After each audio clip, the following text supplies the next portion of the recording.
Good day, Brad Dison here. I wonder if you remember this. It almost seems like the Pledge of Allegiance to the American flag has been around forever. I would wager that from an early age, most of us stood at attention, placed our right hand over our heart while facing the American flag in class, and recited the Pledge of Allegiance. For most Americans, it's as easy to recite as counting from 1 to 10. Although we have recited the pledge countless times throughout our lives, we still include the strategically placed pauses which were designed to aid in memorization. You know what I'm talking about. The Pledge of Allegiance, however, has taken many forms and has evolved through the years. In the late 1880s and early 1890s, patriotism was waning due to the difficulties of the Civil War.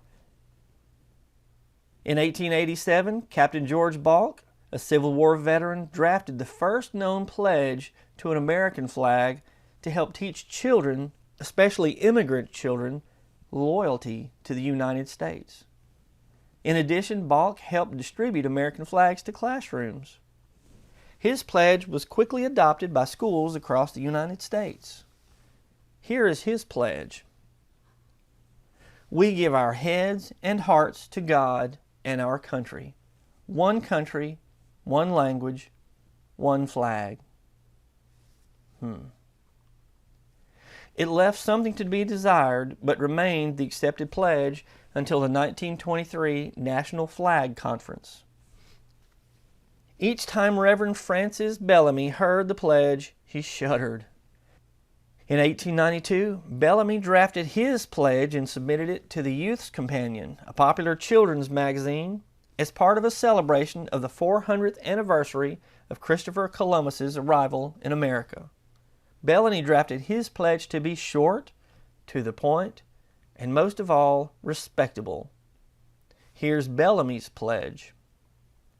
I pledge allegiance to my flag and the republic for which it stands, one nation, indivisible, with liberty and justice for all.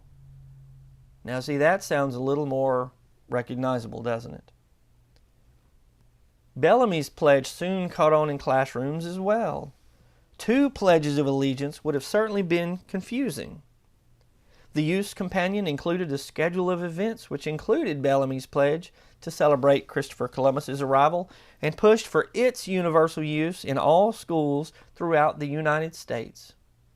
In an act of patriotism, after reading newspaper and magazine articles about Columbus, including the one in the Youth's Companion, which included Bellamy's pledge, Benjamin Harrison, President of the United States at the time, declared October 12, 1892 as Columbus Day. Despite Balk's best efforts, Bellamy's pledge became more popular. Many people worried that Bellamy's pledge was not precise enough. They were concerned that immigrants who recited, I pledge allegiance to my flag, could become confused and be pledging allegiance to the flag of their birth country and not the United States. At the 1923 National Flag Conference, delegates altered Bellamy's pledge. Here is that version. I pledge allegiance to the flag of the United States and the republic for which it stands, one nation, indivisible, with liberty and justice for all. The words of America were added after the flag of the United States the following year. On June 22, 1942, nearly 2 decades after the National Flag Conference, Congress officially adopted the following Pledge of Allegiance. I pledge allegiance to the flag of the United States of America and to the republic for which it stands, one nation, indivisible, with liberty and justice for all. Something is still missing from the form as we know it today. And you're probably getting ahead of me here. On February 12, 1948, attorney Louis Albert Bowman recited the Pledge of Allegiance at a meeting of the Illinois Society of the Sons of the American Revolution. Bowman was the chaplain. Bowman added two simple but important words which have occasionally caused controversy. With every recitation of the pledge, he included his own addition. These two words were, "under God." The new addition to the pledge quickly spread.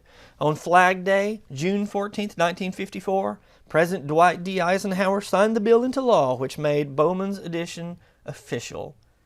Thus, the Pledge of Allegiance is as we know it. I pledge allegiance to the flag of the United States of America and to the republic for which it stands, one nation under God, indivisible, with liberty and justice for all. The wording of the pledge isn't the only part of the recitation which is changed. While reciting the pledge, each of us places our right hand over our heart. To remove that hand during the pledge feels nothing less than disgraceful, almost blasphemous.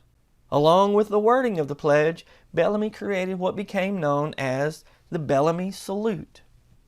Rather than placing our hand over our heart, Bellamy's salute was done by outstretching the right hand aimed toward the flag with the palm down. The Bellamy Salute was the official salute to the flag from 1882 until December 22, 1942, when Congress officially replaced the Bellamy Salute with the right hand over the heart. It was ultimately replaced because Bellamy's salute was adopted by Germany as the Nazi salute. Take a look at your screen and you will see a picture of children in 1942 pledging allegiance with the Bellamy salute. Now tell me, did you remember this? I'm Brad Dison. Thank you for listening.